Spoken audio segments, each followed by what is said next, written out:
Jeg vil forklare om fremstillingen af ammoniak, og jeg vil komme ind på ligevægtsloven og Le Chateliers princip. På fabrikker der producerer man ammoniak via en katalytisk reaktion, hvor man putter dinitrogen og dihydrogen ind i en reaktor, hvor 20% cirka af det bliver omdannet til ammoniak. Og når blandingen har været i reaktoren, så bliver det separeret ved at komme ind i en kondensator, og derefter så bliver reaktanterne, altså dinitrogen og dihydrogen, de bliver genbrugt. Og jeg vil starte med at forklare, hvorfor der skal være højt tryk ved denne her proces. Og Le Chateliers princip, det handler om at formindske et indgreb. Så det vil sige, at når trykket er højt, så vil ligevægten forskydes i den retning, hvor der er færrest partikler. Så modsat ved lavt tryk vil den forskydes i den retning, hvor der er flest partikler. Og når man øger trykket og sænker rumfanget, for det hænger sammen, så bliver koncentrationen større. Og koncentrationen bliver altså mest størst, kan man sige, der hvor der er flest partikler. Og det har noget at gøre med, at koefficienterne ved partiklerne, de opløftes i ligevægtsloven. Og i det her tilfælde er der altså færrest partikler mod højre, så reaktionen vil gå mod højre ved højt tryk, og derfor er udbyttet af ammoniak størst, når der er højt tryk, for vi har ammoniak i højre side af vores reaktion her. Og hvorfor er det så kun ammoniak og ikke dinitrogen og dihydrogen, der bliver kondenseret i kondensatoren? Og det har noget med temperaturen at gøre.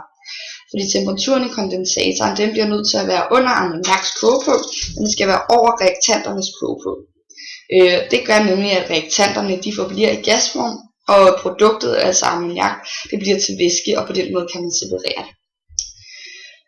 Og ved hjælp af ligevægtsloven kan man altså forklare, hvilken virkning ammoniakkondensering har på udbyttet af ammoniak.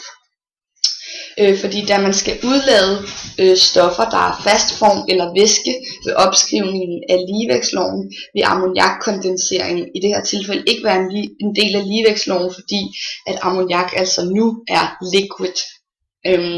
Og det her det vil igen få reaktionen til at forløbe mod højre og danne mere ammoniak og formindske indgrebet, og udbyttet af ammoniak vil blive større. Og hvorfor giver en forholdsvis lav temperatur så det største udbytte af ammoniak? Og det er fordi, at når temperaturen bliver sænket, så vil reaktionen forløbe i den eksoterme retning. Og det er igen på grund af, at ifølge Le Chateliers princip, så vil reaktionen forløbe i den retning, der formindsker indgrebet. Og i det her tilfælde, så er det altså i den retning, der gør hele systemet varmere, eller får systemet til at afgive mere energi. Og en eksoterm reaktion afgiver altså varme eller energi, og er derfor modvirkningen af et indgreb, hvor man sænker en temperatur, eller en lav temperatur. Og reaktionen mod højre, hvor der dannes ammoniak i det her tilfælde, den er eksoterm, og derfor så får man så det største udbytte af ammoniak med en forholdsvis lav temperatur.